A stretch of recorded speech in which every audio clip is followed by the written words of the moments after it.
साष्टांग दंडवत. माझ्या समोर बसलेल्या सर्व वडीलधारी मंडळींना माझा साष्टांग दंडवत.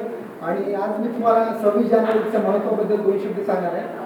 तर 26 जानेवारी माझं नाव सिद्धेश हनुमान गुगे, प्रॉपर परभणीचं आहे आणि सेकंड इयरमध्ये ANTC डिपार्टमेंट. आणि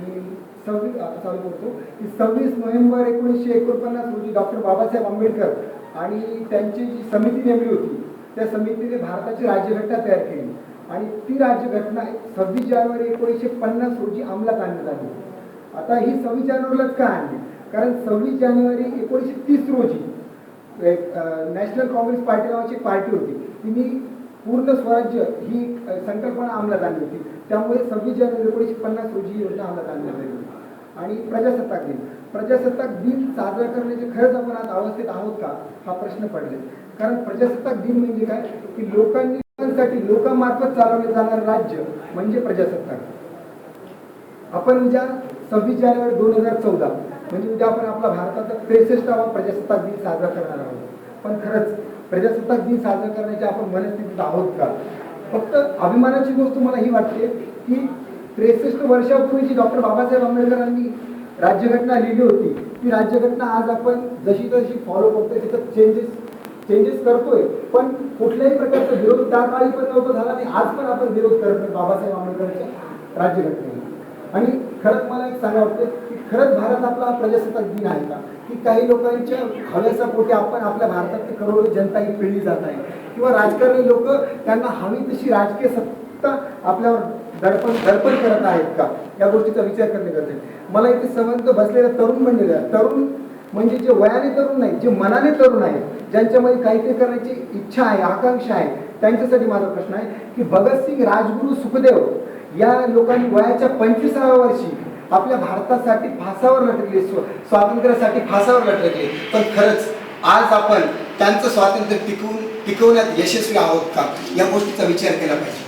मला तुमच्यासाठी एक शेर मला असं सांगा वाटते की मिट्टी में मिला दे मुझे तुझसे जुदा हो नहीं सकता, अब बस इससे ज्यादा मैं तेरा हो नहीं सकता, बस तू मेरी आवाज में आवाज मिला दे, तू मेरी आवाज में आवाज मिला दे, फिर देख इस देश में क्या कुछ नहीं हो सकता, इस देश में क्या कुछ नहीं हो सकता.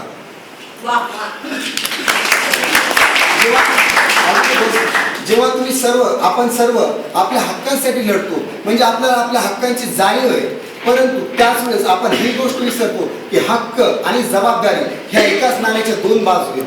आपण हक्कांसाठी लढतो पण त्यावेळेस आपण आपल्या जबाबदारी विसरतो. म्हणून जेव्हा आपण आपला हक्क आणि जबाबदारीने जर वागलो, समाजासाठी आपलं काहीतरी देणं आहे ही गोष्टीचा ज्यावेळेस आपण विचार करू त्या गोष्टी तेव्हाच आपला भारत खरंच प्रजासत्ताक दिन साजरा केल्यासारखं वाटेल आपल्याला. मला माझ्या भाषणाचा शेवट एका गीतेतल्या अध्यायाने करावा वाटतो की न त्वं कामये राज्यम न स्वर्गम न पुनर्भवम कामये दुःख तप्तानाम प्राणिनाम आर्तिनाशनम. म्हणजे याचा अर्थ काय की मला राज्याची इच्छा नाही, मला कुठला नेता व्हायचं नाही, मला राज्याची इच्छा नाहीये, मला स्वर्गात जायचं नाही, मला पुनर्जन्माची सुद्धा इच्छा नाहीये, मला फक्त जी लोक दुःखाने आणि वेदनेने पीडित आहेत त्या लोकांची मला सेवा करायची आहे, त्या लोकांना मला न्याय मिळवून द्यायचा आहे.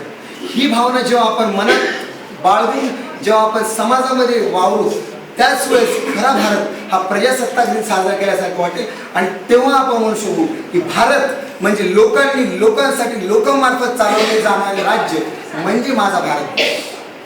थँक्यू. बोललो शब्द माझे नव्हते पण आवाज माझा होता, पण शब्द जे माझ्या बहिणीचे होते त्याबद्दल मी तिचे आभार मानतो. सर्व माझ्या मला सहकार्य केलं त्याबद्दल त्यांचे आभार मानतो. धन्यवाद.